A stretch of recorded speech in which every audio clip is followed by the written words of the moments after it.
My son Ethan, with a venomous grin, spat, "This is your rent," as he ripped away my VA pension, my blood-earned lifeline from Vietnam, leaving me, a broken vet, with a measly $12.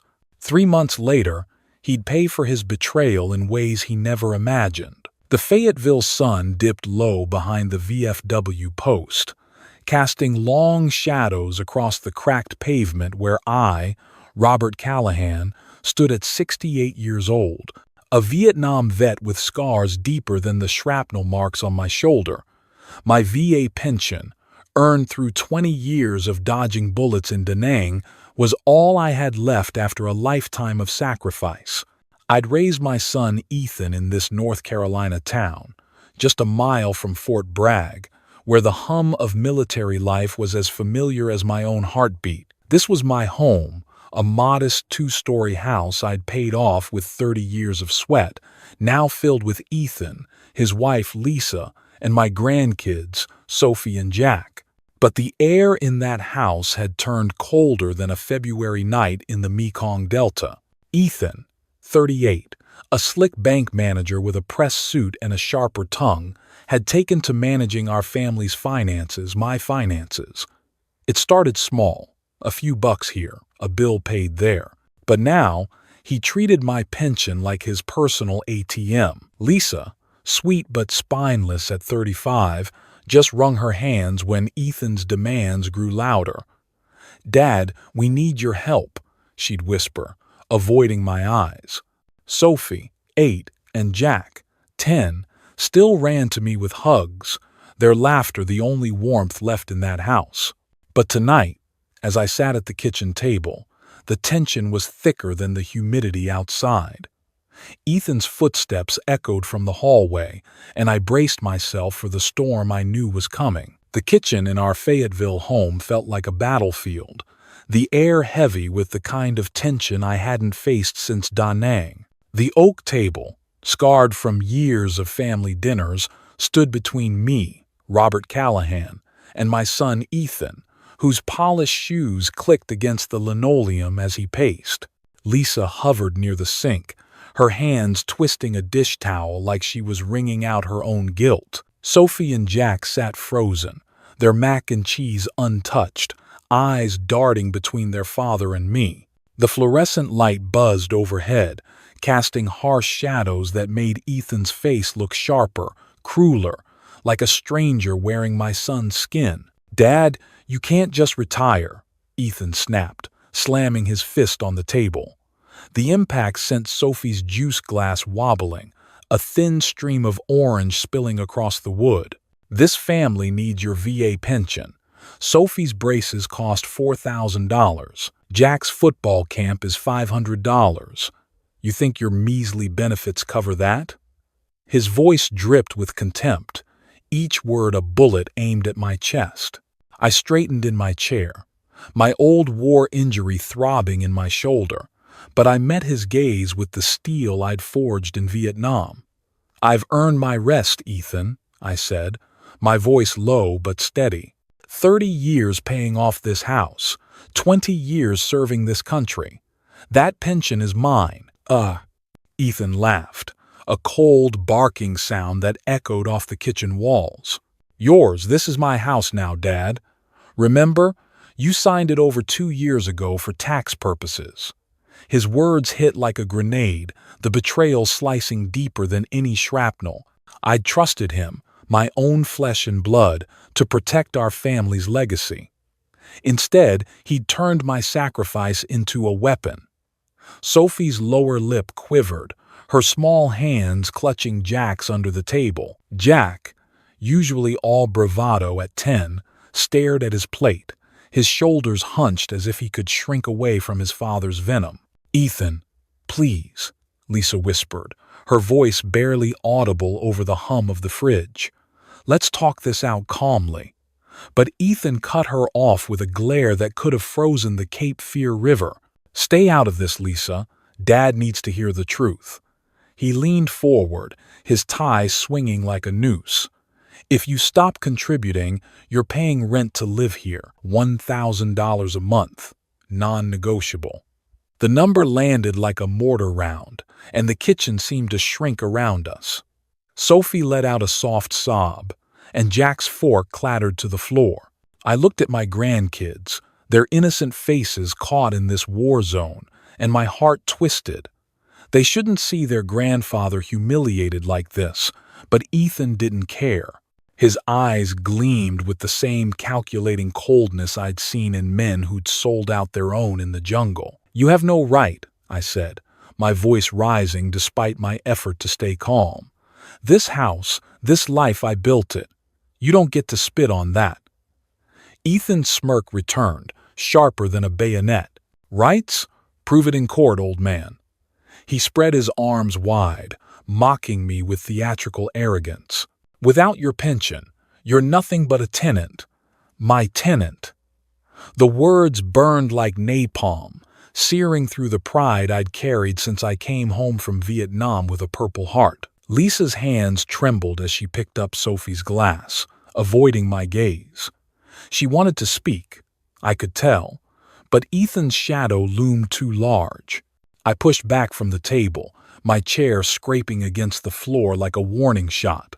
My joints ached, but the fire in my chest burned hotter. "I fought for this country, Ethan," I said, my voice shaking with rage. "I won't let you steal what I've earned." His smirk didn't waver. "Then pay up, Dad, or find somewhere else to sleep." Sophie's sobs grew louder, and Jack grabbed her hand, pulling her toward the living room. Lisa followed, muttering something about bedtime, but her eyes were wet with shame. Ethan stayed, staring me down like I was an enemy combatant, not the father who'd worked double shifts to put him through college. I grabbed my old army jacket from the hook by the door, the weight of it familiar, grounding. The front door slammed behind me as I stepped into the Fayetteville night, the air crisp with the smell of pine and gunpowder from a distant Fort Bragg drill. My breath clouded in the October chill, each exhale carrying a piece of the rage and pain tearing me apart. Ethan's words echoed in my head, "My house now." And I felt the ground shift beneath me, like the moment a chopper goes down and you know there's no way out but through. I walked past the VFW post, its flag snapping in the wind, and kept going, my boots crunching on gravel. The pension I'd fought for, bled for, was slipping through my fingers, and my own son was the thief. But as the stars burned above, I swore on my dog tags I'd fight back. Tomorrow, I'd start looking for answers, for justice, for a way to reclaim what was mine. The Fayetteville dawn broke gray and heavy, the kind of morning that felt like it was mourning with me. I, Robert Callahan, a 8-year-old Vietnam vet, stood in my bedroom, the same room where I'd once bandaged my kid's scraped knees, now a battlefield of betrayal. Ethan's words from last night's kitchen showdown, "My house now," burned in my mind like a wound that wouldn't clot. My hands trembled as I pulled on my old army sweater, the one I wore when the memories of Da Nang got too loud. I needed answers, needed to know how deep my son's betrayal ran. The local Wells Fargo branch was a 10-minute walk, just past the VFW post where I'd spent countless evenings swapping stories with brothers in arms. Today, though, I wasn't heading there for coffee and camaraderie. I needed to check my VA pension account, the lifeline I'd earned through 20 years of dodging mortars and monsoons. The bank's fluorescent lights buzzed like a warning as I approached the teller, a young woman named Emily with a kind smile that faltered when she saw my expression. "Mr. Callahan, let me pull up your account," she said, her fingers clicking on the keyboard. The screen reflected in her glasses, and her face fell. "Sir, there's only $12 left in your savings." The words hit like a gut punch, stealing the air from my lungs. "That's impossible," I choked out, gripping the counter. My pension deposit was $1,800 last week. Emily's eyes darted to the screen, then back to me, her voice soft with pity. "There was a withdrawal yesterday." $1,788, authorized by Ethan Callahan. My knees buckled, and I leaned against the counter, the cold marble grounding me as the world spun. Ethan, my own son, who I'd carried on my shoulders at Fort Bragg parades, had drained my account, leaving me with pocket change. "Can you print the statement?" I asked, my voice barely a whisper. Emily handed me the paper, the numbers stark and accusing. $12.12 balance. I stumbled out of the bank, the October wind biting my face, and walked blindly toward the Veterans Memorial Park, where a bronze statue of a soldier stood watch. I sank onto a bench, the statement crumpled in my fist, and the weight of betrayal crushed me. I'd survived ambushes in Vietnam, but this was a wound no Purple Heart could honor. Back home, I searched my room for answers, my hands tearing through drawers like a man possessed. Under a stack of old letters from my late wife, Ellen, I found it, a handwritten note from Ethan, folded neatly, as if he'd planned this all along. "Dad," it read, "the family needs your pension for expenses, mortgage, kids' activities, utilities. You'll get $20 a week for personal use. Consider it rent for staying here." Rent. In my own house, paid for with 30 years of factory shifts and VA checks. The paper shook in my hands, the ink blurring as tears burned my eyes. I'd taught Ethan to ride a bike in the driveway, saved every penny for his college, and now he'd reduced me to a tenant, a beggar in my own home. I sank to the floor, the hardwood cold against my knees. Memories of Vietnam flooded back, crawling through mud, watching brothers fall, clinging to the promise of home. I'd fought for that promise, for this house, for Ethan. And now, at 68, I was nothing to him but a paycheck. Sophie's laughter from downstairs pierced the silence, a cruel reminder of what I was losing. Jack's voice followed, asking Lisa about dinner, and I pictured their innocent faces, caught in their father's war against me. Lisa's silence last night, her inability to stand up to Ethan, gnawed at me. She wasn't cruel, but her weakness let this betrayal fester. The room closed in, the walls heavy with decades of memories. Ellen's smile, Ethan's first steps, family Christmases. Now, those memories felt like ghosts, mocking my stupidity for trusting my son. I clutched my dog tags, the metal warm from my skin, and whispered to Ellen's memory, "How did our boy become this monster?" The question hung unanswered, as heavy as the $12 in my account. I'd hit rock bottom, stripped of everything but my pride as a soldier. But as the tears dried, a spark of defiance flickered in my chest. I'd survived worse than this jungle's gunfire, loss. Ethan thought he'd broken me, but he'd forgotten who I was. I folded his note, tucking it into my pocket like evidence for a court-martial. Tomorrow, I'd walk to the VA office near Fort Bragg and find someone to help me fight back. This wasn't over. The Fayetteville morning carried a crisp bite, the kind that reminded me of reveille calls at Fort Bragg, where discipline was all that kept you alive. I, Robert Callahan, a 6-8-year-old Vietnam vet, stood taller today. My old army boots laced tight, my dog tags tucked under my sweater like a talisman.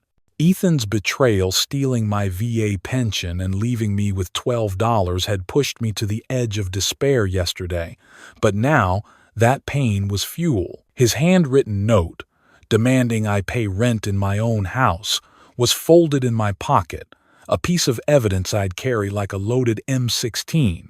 I wasn't the broken man who'd wept in the Veterans Memorial Park. I was a soldier again, and soldiers don't surrender. My destination was the VA office, a squat brick building half a mile from Fort Bragg, where the stars and stripes snapped in the October breeze. I'd walked this route countless times for checkups or benefits paperwork, but today felt different, like marching into battle.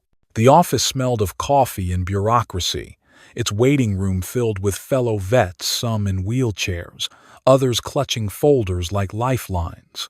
I took a number and sat, my hands steady as I clutched the manila folder I'd prepared the night before, bank statements showing Ethan's theft, the deed to my house, and that damning note. Each document was a bullet in my arsenal. "Mr. Callahan?" A woman's voice broke my thoughts. Karen Mitchell, mid-42nd, with sharp eyes and a no-nonsense handshake, stood before me. Her badge read Veterans Legal Aid, and her office, tucked behind a partition, was lined with photos of vets she'd helped. "Tell me what's going on," she said, her pen poised over a legal pad. I laid it all out. Ethan's takeover of my pension, his claim over my house, the $12 he'd left me, the note calling my life's work rent. My voice cracked when I mentioned Sophie and Jack, my grandkids caught in their father's cruelty. Karen listened, her expression hardening with each detail.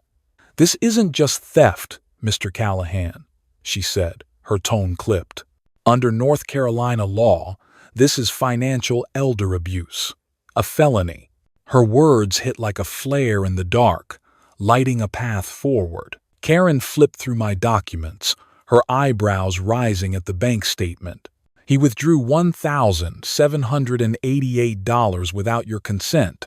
That's a clear violation of NCGS 14-112.2. She leaned forward, her voice steady but fierce. "You own that house outright, Robert. Ethan has no legal claim, tax transfer or not.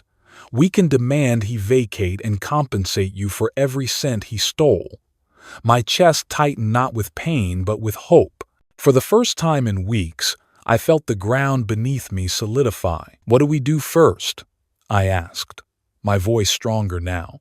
Karen outlined the plan, a formal demand letter to Ethan, citing North Carolina elder abuse laws, requiring him to return the stolen funds and leave my house within 30 days.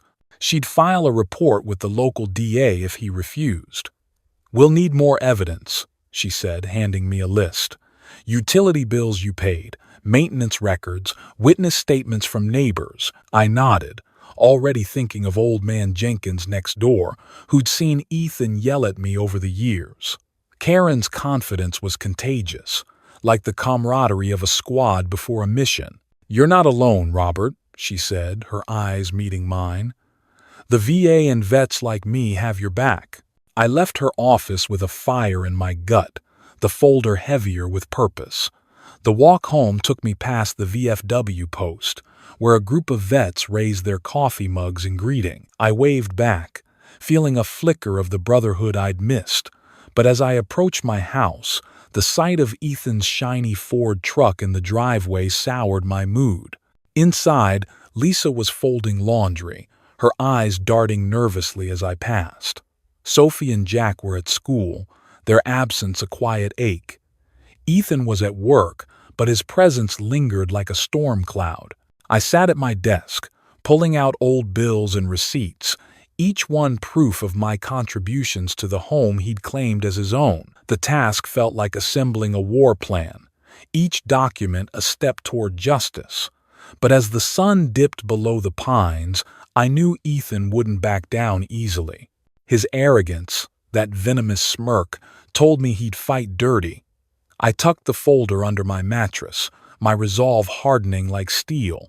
Tomorrow, I'd start gathering witness statements, but I braced myself for the confrontation I knew was coming. Ethan would hear about my visit to the VA office soon enough, and when he did, he'd come for me.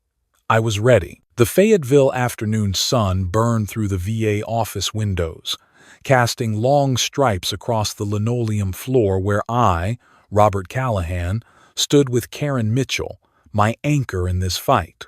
My folder of evidence, bank statements, Ethan's damning note, utility bills lay open on her desk, each page a testament to my resolve.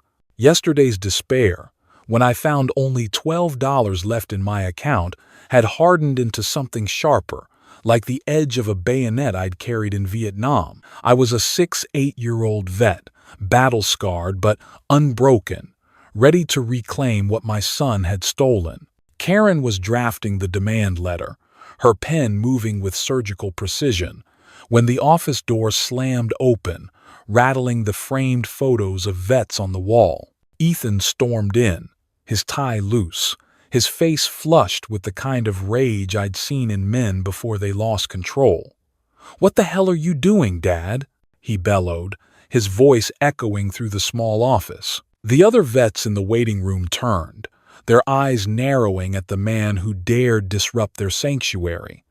Karen stood, her posture calm but unyielding, like a drill sergeant facing a raw recruit. "Mr. Callahan, this is a private consultation," she said, her tone ice-cold. But Ethan ignored her, his finger jabbing toward me. "You think you can drag me through the mud with some lawyer? I'll bury you in court before you get a dime." Oh, my heart pounded, but I held my ground, my boots planted like they were in the jungles of Da Nang. "I fought for this country, Ethan," I said, my voice low and steady, each word a bullet. "I won't let you steal what I earned." His smirk returned, that venomous grin that cut deeper than shrapnel. "Earned? You're a relic, Dad. This house, this family, it's mine now. You're lucky I let you stay." Sophie and Jack's faces flashed in my mind, their innocence trapped in his cruelty, and my fists clenched. Lisa wasn't here to soften his edges, and I wondered if she even knew he'd come to confront me. Karen stepped forward, her phone already recording, its red light a silent warning. "Mr. Callahan," she said to Ethan, "your actions constitute financial elder abuse under North Carolina law. This conversation is evidence." Ethan's eyes widened, but his arrogance didn't falter. "Evidence? You've got nothing. I've been paying for that house, utilities, repairs, everything." His lie was so bold it almost made me laugh. I'd paid every bill, every repair for 30 years, while he pocketed my pension like a thief in the night. "You're lying, son," I said, my voice shaking with controlled rage. "I've got the receipts to prove it." The room felt smaller, the air thick with the weight of our standoff. An older vet, his cap emblazoned with Vietnam 1968, stood from the waiting room, his cane tapping as he approached. "You ought to be ashamed, boy," he growled at Ethan. "Your daddy's a hero. You're nothing but a leech." Ethan's face reddened, his confidence cracking under the old man's glare. Karen's calm voice cut through the tension. "Ethan, you'll receive a demand letter tomorrow. Vacate the house and repay the $1,788 you stole, or we'll escalate to the DA." Ethan laughed, but it was hollow, his eyes darting like a cornered animal. "You'll regret this, Dad," he spat, turning on his heel and slamming the door behind him. I sank into the chair, my pulse still racing. Karen stopped the recording, her expression grim but satisfied. "That was a gift," she said, holding up her phone. "His threats just strengthened our case." The other vets nodded, their silent support wrapping around me like a squad covering my flank. I thought of Sophie and Jack, how they'd suffer if Ethan kept spiraling, and my resolve hardened. Back home, Lisa would be waiting, her nervous glances a reminder of her torn loyalty. But I wasn't fighting just for me anymore, it was for them, for the home I'd built, for the honor I'd carried since Vietnam. As I stepped into the fading sunlight, the VFW flag across the street snapped in the wind, a reminder of the battles I'd won and the ones still ahead. Ethan's outburst had shown his desperation, but it also showed he underestimated me. I clutched my folder tighter, its weight a promise of justice. Tomorrow, Karen would send the letter, and Ethan would face the consequences of crossing a man who'd survived worse than him. But first, I'd need to brace for the storm I knew was coming, a storm that would land us in court. The Cumberland County Courthouse in Fayetteville stood like a fortress of justice, its brick facade glowing under the June sun. I, Robert Callahan, a 6'8" Vietnam vet, walked through its heavy doors, my purple heart pinned beneath my suit jacket, a silent reminder of battles fought and won. The weight of Ethan's betrayal stealing my $1,788 VA pension, calling it rent in my own home, had carried me here, to this moment. My folder of evidence, now thick with bank statements, utility bills, and Karen Mitchell's meticulously drafted demand letter, rested in my hands like a loaded rifle. Karen, my lawyer, strode beside me, her heels clicking with the confidence of a seasoned warrior. Today, we'd face Ethan in court, and I was ready to reclaim my home, my dignity, my life. The courtroom smelled of polished wood and old paper, its high ceiling amplifying every sound. Judge Clara Thompson, a stern woman with silver hair, sat at the bench, her gaze sharp as she reviewed our case file.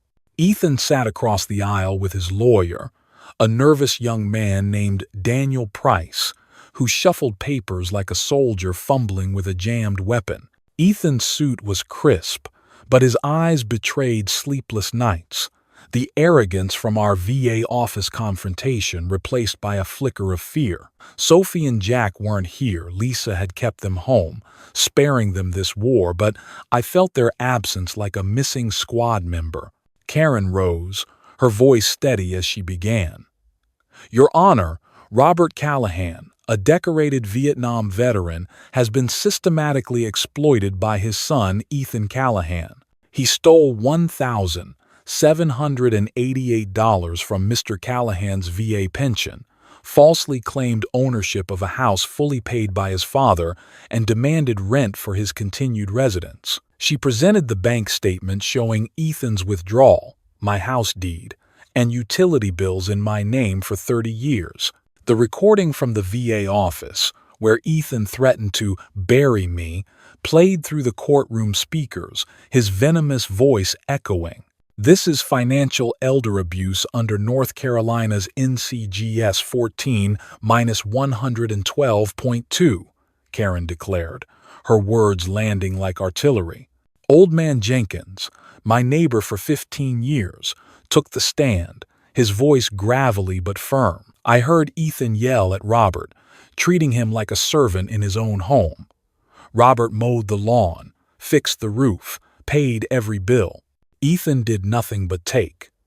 The bank manager, a gray-haired woman named Patricia, confirmed Ethan's unauthorized withdrawals, her testimony clinical but damning. Karen's final blow was a property appraiser's report, valuing my house's rental rate at $1,800 a month, $64,800 Ethan owed for 3 years of freeloading. Daniel Price's defense was a house of cards. My client has lived in the home for over a decade, contributing to its upkeep, he stammered, but Judge Thompson's raised eyebrow silenced him. Where are the receipts, counselor? She asked, her tone dry as desert sand. Ethan had none.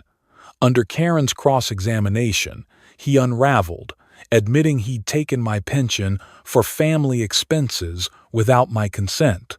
His voice broke as he muttered, I didn't mean to hurt him. But his crocodile tears didn't move me. I'd seen real grief in Vietnam. His was just regret for getting caught. I took the stand last, my hand steady despite the ache in my war-wounded shoulder.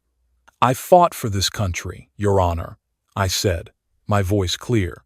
I paid for that house with 30 years of honest work. My son turned my sacrifice into his profit.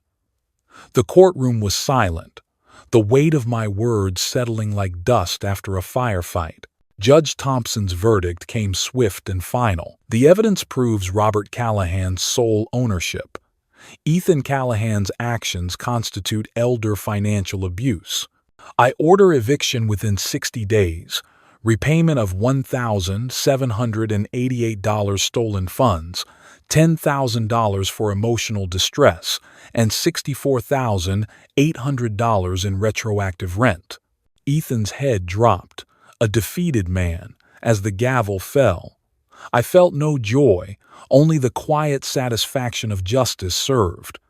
Karen squeezed my arm, her smile a shared victory. Outside, the Fayetteville air was warm, the VFW flag across the street waving like a salute. I'd won back my home, but the fight had changed me. As I walked toward my house, I knew the next battle was rebuilding a life free from Ethan's shadow, a life where Sophie and Jack could visit without fear, where I could honor Ellen's memory in peace. That new chapter was waiting, and I was ready to write it. The August sun poured through the kitchen window of my Fayetteville home, bathing the old oak table in golden light.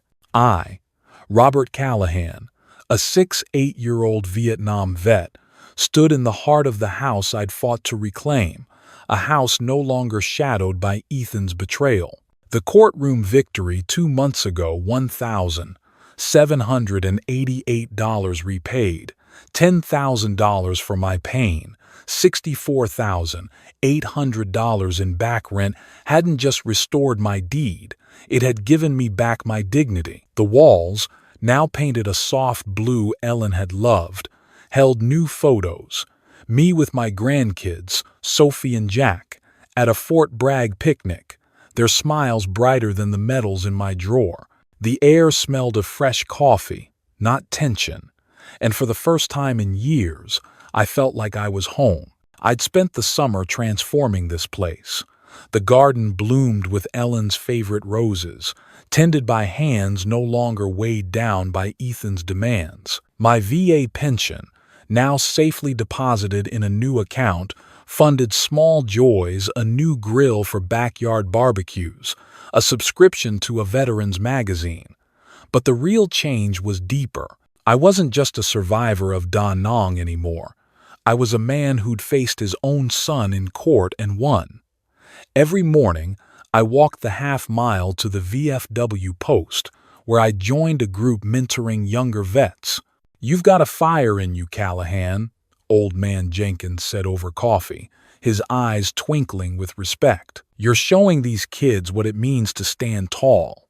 The VFW became my second home, its flagpole a beacon in the North Carolina haze.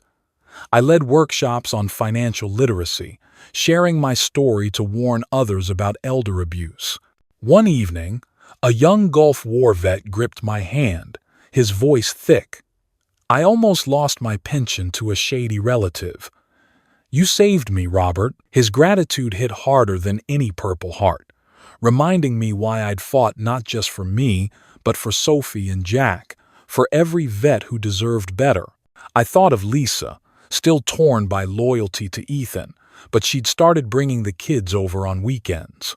Sophie would sketch in the garden, Jack would toss a football, and I'd watch them, my heart full but cautious. Ethan's shadow lingered, even if he didn't. One afternoon, my phone rang. Ethan's name flashed on the screen, and I braced myself. "Dad," he said, his voice stripped of its old arrogance. "I'm sorry. I was wrong to take your money, to treat you like that." I stood by the kitchen counter, Ellen's photo watching me from the windowsill. His words were heavy, but trust was a bridge burned to ashes. "You hurt more than me, Ethan," I said, my tone even. "You hurt your kids." He paused, then whispered, "Can we meet? Just coffee, no pressure." I agreed, but on my terms, neutral ground, the diner near Fort Bragg. I wasn't ready to forgive, not yet, but I'd give him a chance to earn it, one step at a time. My days filled with purpose. I enrolled in a photography class at Fayetteville Tech, capturing the town's quiet beauty, the VFW flag at dawn, the Cape Fear River at dusk.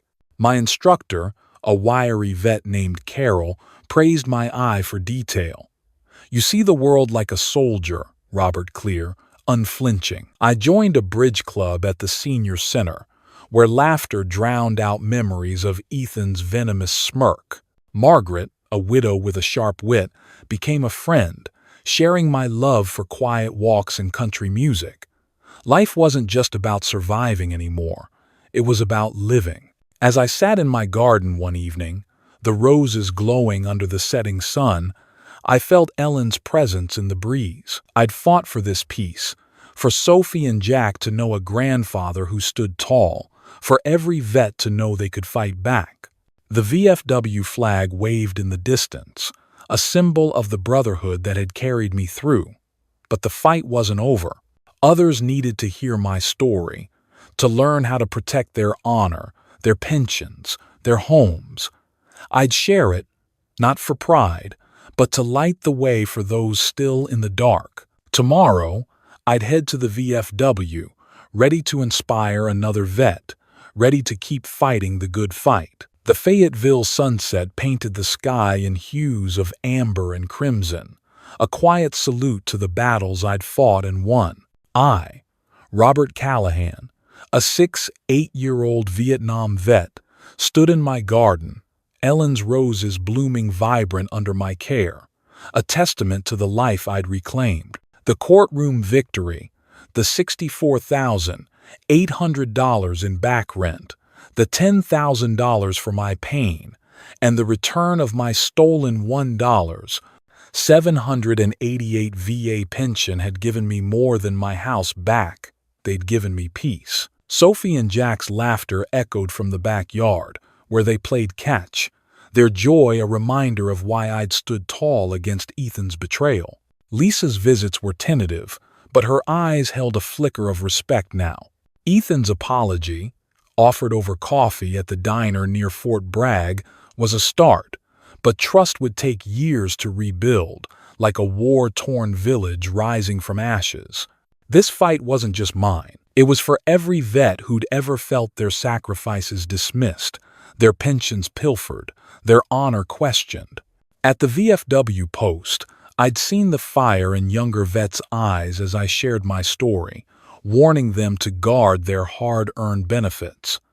I'd learned 3 lessons through this ordeal, and they're worth sharing. First, protect your rights, know your VA benefits and the laws that shield you, like North Carolina's elder abuse statutes. Organizations like the VA and Veterans Legal Aid are there to help, just as Karen Mitchell stood by me. Second, stand firm, no matter your age. I was 68, battle-scarred, but I fought back and won. You can too. Finally, set boundaries, even with family. Love doesn't mean letting someone walk over you sometimes. It means saying no to keep your dignity intact. My new life photography classes with Carol, bridge games with Margaret, mentoring at the VFW showed me that every day is a chance to rebuild. I'm not just a survivor of Da Nang or Ethan's betrayal. I'm a man who chose to live with purpose. If my story resonates with you, if it reminds you of a fight you faced or a vet you know, please hit the like button on this video. Drop a comment below, share your story, or just let me know what time it is where you are. And if you believe in honoring the battles we fight, on the battlefield or at home, subscribe to GI Dad's Family Drama. Your support keeps these stories alive, helping others find their strength. I stood in my garden, the VFW flag waving in the distance, and felt Ellen's smile in the breeze. The fight for justice never ends, but neither does the hope for a better tomorrow. Join me, and let's keep telling these stories.